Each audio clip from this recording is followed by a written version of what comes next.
Laura, bonsoir. On vous avait déjà rencontré il y a un peu plus d'un an maintenant. Vous êtes partie en Syrie en 2014. Vous avez vécu 9 mois là-bas. Aujourd'hui, parce que vous avez beaucoup parlé de tout ce qui s'est passé là-bas, quel est le rapport que vous gardez avec ce passé ? Donc la Syrie, ça restera les 9 mois passés dans ma vie, ça je peux pas l'effacer. Mais ce que j'apporte aujourd'hui, c'est mon témoignage dans les écoles. Je vais vers les élèves pour qu'ils puissent comprendre et surtout ne pas se faire piéger comme moi je l'ai été. Et vous avez compris aujourd'hui tous les mécanismes qui ont amené à cette radicalisation et à ce départ en Syrie ? Tout à fait, parce que grâce à Hicham qui m'a appris, qui m'a donné plusieurs leçons, notamment sur le Coran. Donc j'ai beaucoup réappris au niveau du Coran. Alors, Hicham Abdelgawad, bonsoir. Bonsoir. La question, elle est posée, comment réagir face à une personne radicalisée ? Il n'y a pas de recette miracle, j'imagine. Non, c'est vraiment ce bouquin, le but de ce bouquin, c'est vraiment d'apporter une contribution qui est basée sur l'expérience de Laura et sur les analyses que j'ai pu poser donc sur ces témoignages et sur un certain nombre de choses qu'on a pu constater chez des jeunes qu'on a rencontrés. Et donc, à chaque fois dans ce bouquin, j'ai essayé de clarifier certaines notions, d'en déconstruire d'autres et de proposer des activités.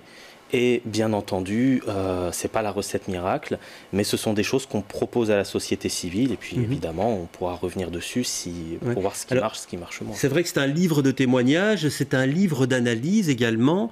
Mais j'ai envie de vous poser une question, Laura, parce que vous le dites à un moment dans le bouquin, les radicaux n'écoutent personne, ni les autorités, ni les parents. Ils sont dans une bulle où personne ne peut entrer. Dans ce cadre-là, comment réagir ? On peut se poser la question.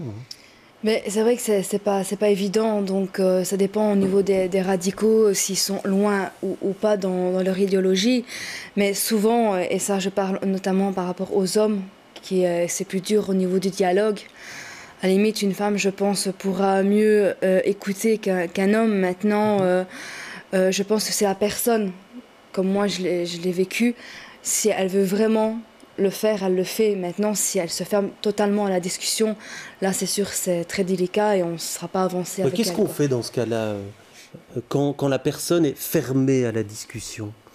Ça, je pense que là, c'est un point sur lequel on ne peut pas faire grand-chose. Comme je dis à la fin du bouquin, sans bonne volonté, la science n'est rien. Si Laura n'avait pas eu la volonté de s'en sortir, j'aurais pu monter au ciel, redescendre sur terre, c'était pareil. En revanche, il ne faut pas oublier que par rapport à ces discours, il peut y avoir un effet d'accoutumance tel que, et ça on l'a vu chez un jeune qui nous l'a dit, voilà, je veux sortir de l'influence de ces idéologies, mais il y a quelque chose qui m'attire, mais je veux m'en sortir.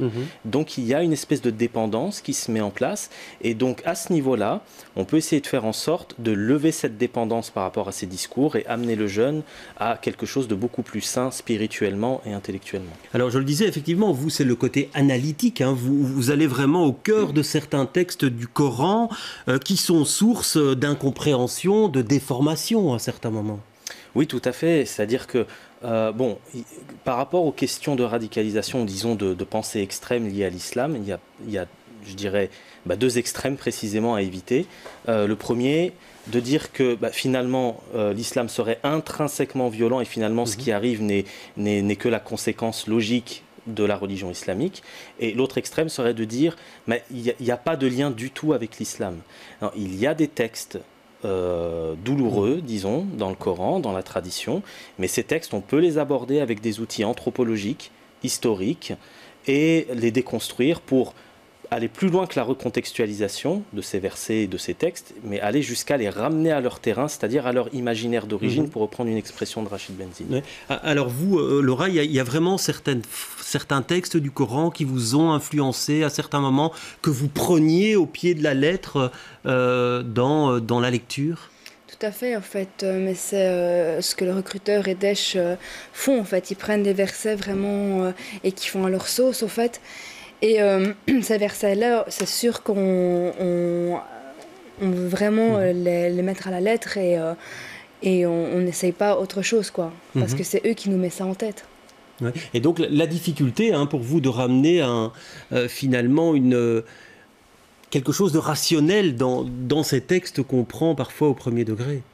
Oui, c'est-à-dire que, encore une fois, sur ces questions, enfin, sur la question des textes tels qu'ils sont abordés par les idéologies comme Daesh et autres, il y a une forte propension à la mythologie.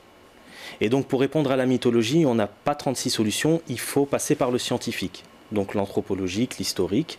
Et c'est ça qui va permettre de désamorcer ces mythologies-là et d'arriver à, je dirais, un rapport qui soit où le croire va dépendre du savoir et pas l'inverse. Oui, et vous avez l'impression, vous, pour éviter cette interprétation parfois très au pied de la lettre, il faudrait des cours de religion musulmane différents, une approche différente du Coran?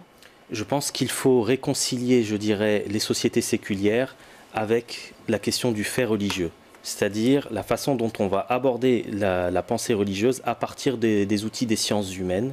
Ne pas oublier qu'en Europe, il y a eu des penseurs comme Max Weber, Durkheim, Mary Douglas, des anthropologues, des psychologues, des sociologues, qui ont permis de montrer que la religion est avant tout une activité humaine. On peut considérer qu'il y a une part de transcendance qu'on va concéder aux théologiens, mais tous ces penseurs ont montré qu'on peut déposséder les théologiens et les prédicateurs du monopole du discours religieux. Et quand on ramène le religieux à sa dimension d'activité humaine, on peut la caractériser. En la caractérisant, on la comprend, et en la comprenant, on peut la réguler. Oui. Alors Laura, c'est une question qui revient souvent quand vous rencontrez des jeunes dans les écoles, c'est est-ce que vous êtes toujours musulmane et vous l'êtes toujours aujourd'hui? Comment c'est possible ça? Que ça ne vous ait pas dégoûté? Non, ça, parce que, en fait, j'ai fait la part des choses, en fait. L'islam ne veut pas dire terroriste. Daesh, ce qu'il applique, c'est pas l'islam, en fait. Et ça, je l'ai compris. Donc, je peux pas être dégoûtée d'une religion que eux ont fait à leur manière, qui n'est pas, voilà, qui n'est pas la réalité, en fait. Donc, moi, l'islam, c'est ma religion. Et encore à l'heure actuelle, je suis en réapprentissage.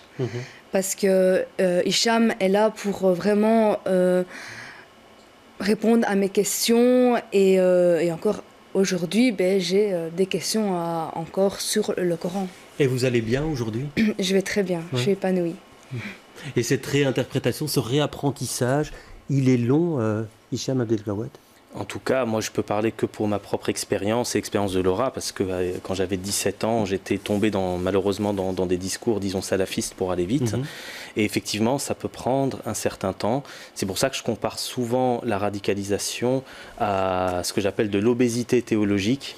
C'est-à-dire qu'à force de manger de la junk food intellectuelle, on finit par devenir obèse théologiquement. Et alors après, il faut retrouver la ligne et ça peut être très long. Par contre, si dès le départ, on apprend à s'alimenter correctement au niveau spirituel et intellectuel, là, évidemment, on a beaucoup plus de chances de garder la ligne spirituelle, j'ai envie de dire. Voilà, en tout cas, une très très belle formule pour terminer cette émission. Merci d'avoir été sur ce plateau. On renvoie donc à ce livre, Comment réagir face à une personne radicalisée. C'est publié aux éditions La Boîte à Pandore. Merci à vous.